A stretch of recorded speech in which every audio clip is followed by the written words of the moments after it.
So, magikin na lang natin to para mapunta na tayo dun sa part na magpapatibay ng balot natin sa charol para hindi matanggal. So, ganito yun mga kalipad, oh. Let's go!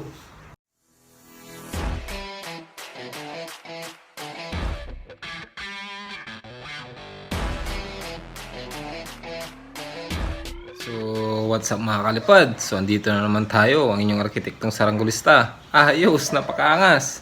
So, sa araw na ito mga kalipad, ang gagawin natin ay tuturuan ko kayo kung paano ang matibay na pagbabalat ng saranggola. At mga teknik kung paano mapatibay ang mga balat ng inyong mga saranggola mga kalipad para hindi ito basta-basta masira. So sana masundan nyo ito mga kalipad. I-share ko sa inyo ang lahat ng aking teknik sa pagbabalat ng guryon para matibay ang inyong mga guryon. Umabot ng 1 taon. Heavy duty, kumbaga. Ayos, napakaangas. Palakpakan naman dyan mga kalipad. Ayos. So, bago natin tumpisan mga kalipad, ilapag ko lang sa inyo ang aking team kapalipad. Si kapalipad na Gamerzone YT, kapalipad na Grabe, at kapalipad na Chris Enjoy Vlogs. Ayos. At syempre, ako. Ayos. Napakaangas. So, kung bago lamang kayo sa aming mga channel, alam nyo nang gagawin nyo. Subscribe. Ayos. At ilalapag ko sa inyo ang link ng aking team kapalipad ng mga YouTube channel nila upang madali nyong mapuntahan ang kanilang mga saranggola vlogs at saranggola tutorials. Ayos. Napakaangas.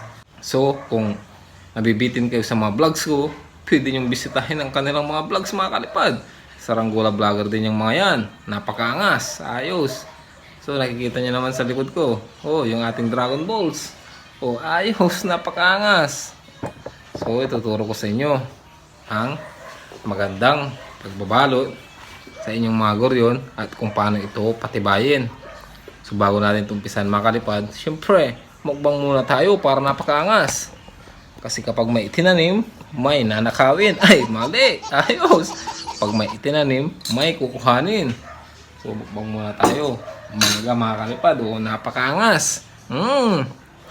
Crispy. Pero syempre, kung may mangga, kailangan may alamang ka na ginisa.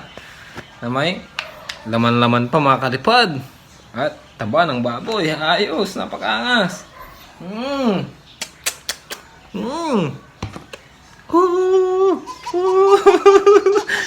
Ayos. Napakaangas. Pero syempre, tikman natin kung masarap.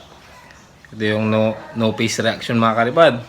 Kainin natin ng walang reaction. O, syempre, kailangan maraming alamang para napakaangas.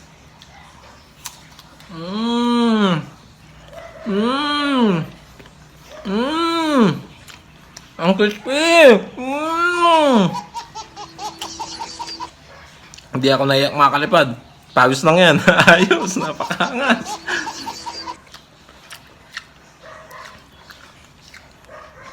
Ito yung request ng ating kalipad na mukbang daw mga kalipad. So mamumukbang tayo ng mangga. Manggang ilaw, kaya maasim.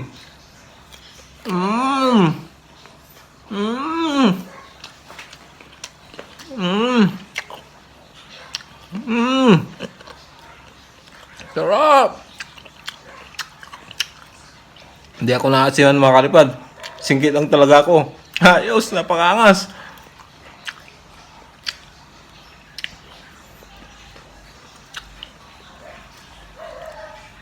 Ang asim naman itong manggang to. Manggang ano, pambansang ayok, kalabaw. Ayos. Napakaangas. Ang crispy.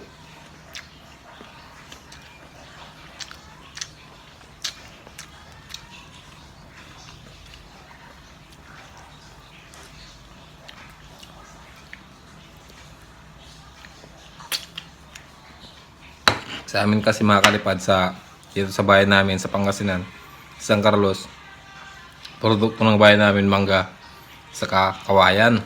So, kita nyo naman marami kaming kawayan kasi masisipag yung lola namin. Kaya parang pinamana niya sa amin yung 3 puno ng kawayan. Marami na. Marami na sana yon kung wala lang mga magnanakaw ng labong. Ayos, napakaangas. Tapos ito naman, binigay ng aking kaibigan, mangga. Para imukbang natin dito. Ayos, napakaangas. Galing pa to ng mga kalipad eh. Guba ng tralala. First class na mangga. Kaya napakaasim. Sarap.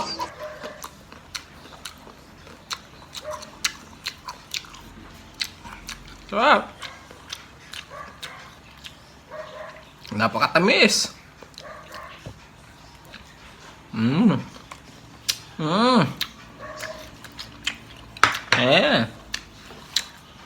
Maasim. Ayun mga kalipad. Umpisa na natin to. Let's go.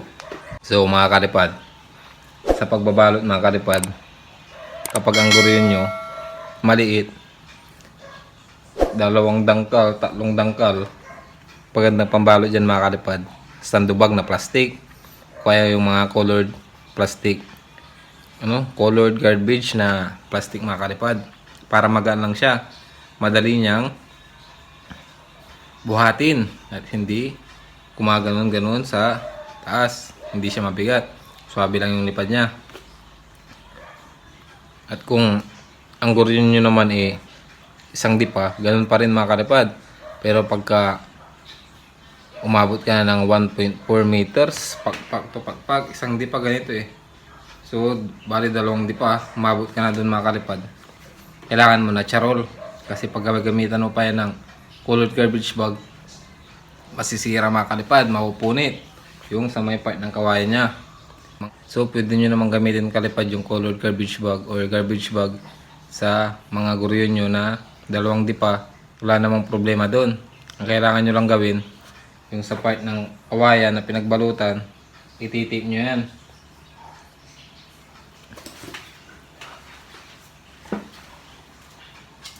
Itip nyo yan gamit itong scotch tape na packaging tape na malaki.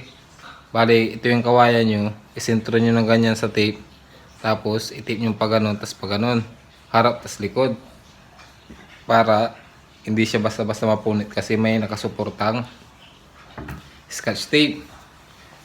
Kasi kapag hindi mo sinuportan ng scotch tape yan, ninipis ng ninipis kasi yung plastic na colored garbage bag mga kalipad at garbage bag, mapupunit siya sa mismong kawayan. So tignan nyo yung binigay ko kay kalipad na Louis Marquez, may mga tip kalipad na Eduardo Perez, may tip ata yun natipan ko, pero yung kay Venom natin, hindi natin natipan, kasi sa pag-apura na pagpapalipad, malakas yung hangin, hindi ko na natipan, yun, bumigay sa taas sa sobrang lakas ng hangin, yun, naikot mga kalipad, napunit yung sa bandang kaliwang pagpag niya, kita nyo naman dun sa ating vlog. Pero pagka ganun ang plastic nyo at medyo lagpas 1 dipa na yung gurion nyo, lagyan nyo ng tape yung plastic na nakadikit sa mismong kawayan para hindi mapunit yung inyong mga plastic. Kasi kung karol yan, ay charol, hindi yan basta-basta mapupunit mga kalipad ng kawayan, kasi matibay yung charol at saka makapal parang kapote. So hindi siya basta-basta napupunit ng kawayan. Pero kapag colored garbage bag or yung garbage bag, napupunit mga kalipad. So ganun lamang yung technique mga kalipad para mapatibay yung balat ng gurion nyo gamit ng colored garbage bag at garbage bag. So sa malaking gurion, huwag nyo gagamitan ng sandubag mga kalipad, kasi madaling masira at mabutas yung sandubag sa malaking gurion mga kalipad. So kapag 1 dipa at 1 dipa mahigit, pwede nyo gamitin yung sandubag mga kalipad para magaan lang yung gurion nyo. Kayang-kayang buhatin ng hangin sa taas, hindi kayo mahirapan sa pagpapalipad.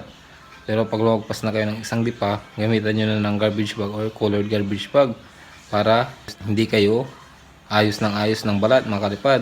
Medyo heavy duty yung inyong balat ng gurion. So ganun lamang patibayan mga kalipad ang balat ng gurion na colored garbage bag or garbage bag. Pero kung medyo rich kid kayo, gusto nyo ng heavy duty talaga, ang gamitin nyo na lang ng pabalat is yung tela ng payong. Pero mahal yun. Pero kung kaya nyo naman bilhin nyo na, ayos. Kung gusto nyo ng super heavy duty na balat ng gurion, ayos, napakangas. So dako naman tayo mga kalipad sa pagbabalat ng gurion gamit ang charol, at kung paano patibayin ang balot ng gurion nyo gamit ang charol para hindi agad masira yung inyong mga charol na plastic. So ganito lamang yan mga kalipad, kung paano natin gawin na lang natin example itong ating gurion na Dragon Balls, kung paano natin binalatan at kung paano maging planchado yung kanyang balat. So ganito lamang yan mga kalipad, panoorin nyo, let's go. So magikin na lang natin to para mapunta na tayo dun sa part na magpapatibay ng balot natin sa charol para hindi matanggal. So ganito yun mga kalipad, oh. Let's go! So yun mga kalipad, nabalutan na natin. So ang magpapatibay sa ating karol mga kalipad ay ito. Kahit katol o rugby ginahin mo dito sa charol, madali lang siyang maalis. Parang naalis agad pagka rugby o katol. So ang magpapatibay niyan mga kalipad is itong tape. So lahat ng guryon ko na charol ang gamit, lagi kong nilalagyan ng ganito mga kalipad para hindi siya naalis pag nasa taas. So ganito lang ang pagtitip ko mga kalipad. Isa lang dito.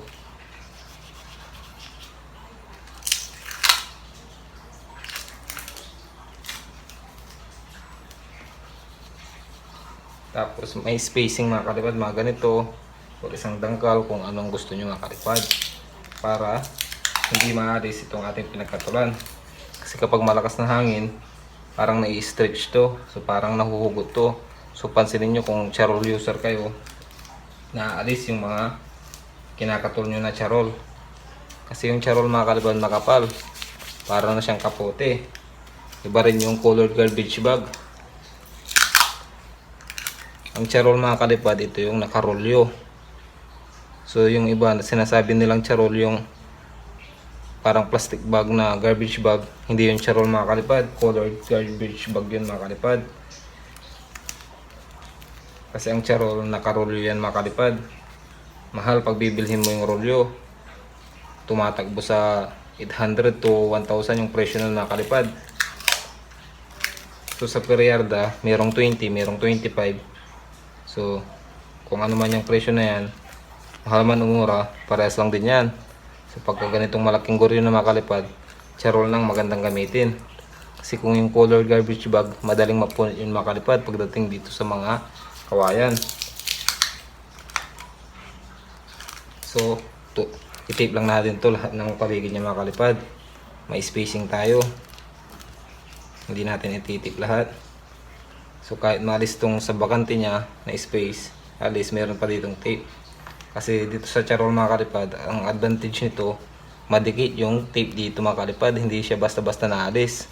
So lagyan lang natin ito ng lahat ng tape mga kalipad. So ganun lamang yung technique mga kalipad para patibayin ang balot na charol sa inyong mga malalaking guryon para hindi maalis yung inyong mga pinagkakatulan. At ito, wala siyang butas sa kabila mga kalipad. Malinis yung pagkakadali mga kalipad, oh. So lagyan na lang natin ito ng tape lahat mga kalipad. So let's go. So ganun lamang ang technique mga kalipad, paano mapatibay ang inyong charol na plastic sa inyong mga guryon. So lalagyan nyo lang siya ng tape mga kalipad. Kahit wag nyo nang i-tape yung sa mismong kawayan niya na plastic, kasi hindi basta-basta mapupunit yun. Hindi tulad ng sa garbage bag, color garbage bag, na kailangan mo pang i-tape yung mga part na yon kung saan nakadikit yung plastic sa kawayan para magkaroon siya ng pangalawang suporta para hindi mapunit agad ang inyong mga plastic. So pansin nyo ba sa mga colored garbage bag nyo, pag malaking guryon doon napupunit pagkatagalan, lalo pag malakas ang hangin kasi manipis lang yun, kaya kailangan niya ng pangalawang suporta. So lahat ng guryon ko noon nilalagyan ko ng ganun. Si Venom lang ang hindi ko nalagyan kaya napunit. Ayos. So ito naman sa charol, pag charol ang gamit ko, gaya nung sa video kanina, doon ko lang siya tinitape. Kumbaga, pag katol yung gamit ko, kasi kapag katol mga kalipad, hindi siya gaanong madikit sa charol kasi makapal to.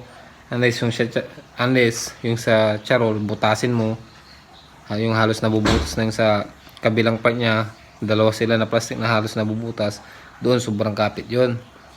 Pero pangit kasi yung may butas yung plastic mga kalipad, kasi sumisingaw doon yung hangin. So nilalagyan ko siya ng tape mga kalipad paikot para matibay. O tingnan nyo naman nung malakas yung hangin, oh, walang na hugot na plastic mga kalipad kasi nandyan yung suporta niyang scotch tape. So ganun lamang yung technique mga kalipad para tumagal ang balot ng mga guryon nyo. So kapag malaking guryon ang gagawin nyo, magandang pambalot, charol. Pwede rin mga kalipad yung plastic na galing sa sako ng mga feeds o pagkain ng aso kasi matibay yun mga kalipad, medyo makapal yun, yung transparent. Saka pinturahan nyo na lang para napakaangas. So hanggang dito na lang mga kalipad. Sana may natutunan kayo kung paano patibayin ang mga balot ng mga guryon nyo mga kalipad para maging heavy duty at umabot pa sa next season kahit taon-taon pa yan pa yung balot niya, titibay yan mga kalipad. Basta huwag nyo lang itago sa naaarawan, kundi itago nyo sa loob ng bahay para hindi agad rumupok o lumutong yung mga plastic ng saranggola nyo.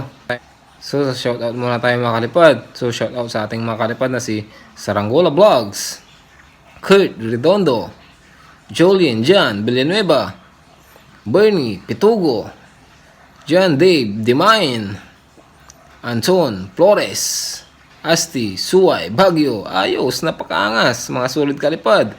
So hanggang dito na lang mga kalipad. Sana may natutunan kayo sa ating vlog. So bago natin ito tapusin mga kalipad, kung bago ka lamang sa aking channel, alam mo nang gagawin mo. Subscribe at i-like mo na rin at mag-comment at share. At click mo na rin yung notification bell para updated ka sa ating mga Saranggola vlogs na i-upload pa. So hanggang dito na lang mga kalipad. So basta may hampas ng hangin, magpapalipad tayo. Let's go!